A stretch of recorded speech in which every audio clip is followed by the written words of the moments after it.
राधे, जय श्री राधे श्याम। आज की कथा है प्रीत बड़ी बेपीर, मतलब प्रेम बहुत निर्दयी है, ऐसा चंपा सखी कह रही हैं। चंपा सखी आई तो थी अपनी बहन के कहने पर, अपनी बहन के ससुराल, लेकिन उनका मन इतना रम गया है ब्रज में कि उनको जाने का मन ही नहीं करता। वो दिन रात यमुना के किनारे बैठी रहती हैं और यमुना की तारीफों के पुल बांधती रहती हैं। और वो कह रही हैं कि जैसे बसंत ऋतु आके ढीठ होकर यहीं बैठ गई हैं। ब्रज में ही चारों ओर फूल फल नौपल्लव झरने और वन की छटा देखते नहीं बनती।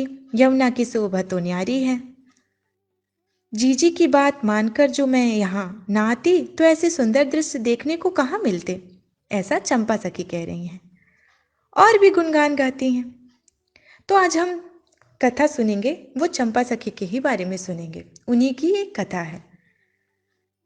इसके पहले हम एक भजन सुनेंगे, उसके बाद हम कथा में प्रवेश करेंगे। चांद सा सलोना मुख लटे घुंघरारी सी, चांद सा सलोना मुख लटे घुंघरारी सी, भौए है कटीली आँखें चंचल कटारी सी, हवा को मधुर रसीले वचन मेरो मेरो वापे अटक गया मन, वापे अटक गया मन, राधा रमन मेरो राधा रमन रे, राधा रमन मेरो राधा रमन रे, गले बनमाल सोहे मुरली अधर पे, गले बनमाल सोहे मुरली अधर पे, पीते पट झोटा खाए पतली कमर पे, हवा को चंदन सा महके वदन, मेरो मेरो वापे अटक गया मन,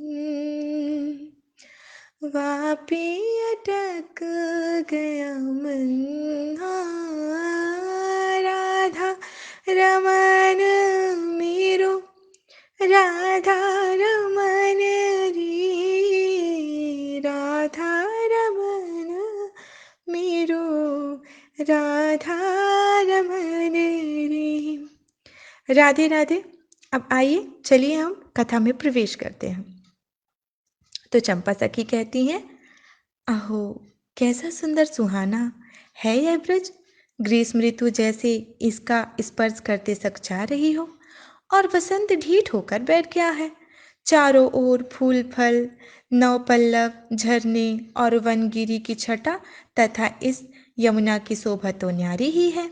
जीजी की बात मानकर जो मैं यहाँ ना आती तो ऐसे सुंदर दृश्य देखने को थोड़ी मिलता। ऐसे स्वरूप और स्नेही जन पूरे जन्म में भी देखने को नहीं मिलते। जीजी की सास जी, देवर देवरानी नंदे और आस पड़ोस के सभी तो मुझे स्नेह स्नात करते रहते हैं। जीजी के साथ जल भरने आई तो वन स्थली का यह अपार वैभव देखकर मैं चकित रह गई। उसी दिन से अवसर मिलते ही यहाँ आकर बैठ जाती हूँ। प्रकृति का रूप निरख मन भरता नहीं, नयन थकते नहीं। कल सांझ को ही जीजी ने पूछा, इतनी देर कहाँ रही चंपा? जब मैंने उसे बताया कि यमुना तट की सुरम्यता मुझे खींच ले जाती है तो वह हंस पड़ी। जीजी कहती हैं, तुझे वह स्थान अच्छा लगता है? तो मैंने कहा, जीजी, तुझे क्या वह स्थान अच्छा नहीं लगता? तू हंस क्यों रही है? सुवर्ण पाकर मनुष्य को पीतल का लोभ नहीं रहता बहन, जीजी ने जैसे कहीं दूर देखते हुए बोला। तो मैंने कहा, सच्ची जी? उस स्थान से सुंदर स्थान कहीं है यहाँ, मुझे दिखा दो ना, मैंने निहोरा करते हुए कहा। तो जीजी ने कहा, चंपा, इस ब्रिज में तू जिधर भी दृष्टि उठाकर देखेगी तुझे प्रकृति का असीम वैभव दिखाई देगा। पर जीजी कुछ कहती कहती रुक गई। पर क्या जीजी? मैंने पूछा। साथ ही विचार आया, जीजी कहेगी, पर चंपा, पराये स्थान में तुझे अकेले जाना और इतनी देर ठहरना उचित नहीं। श्री राधे, जय श्री राधे श्याम। इस कथा को यहीं विश्राम देती हूँ। अब आगे की कथा हम नेक्स्ट पार्ट पर सुनेंगे।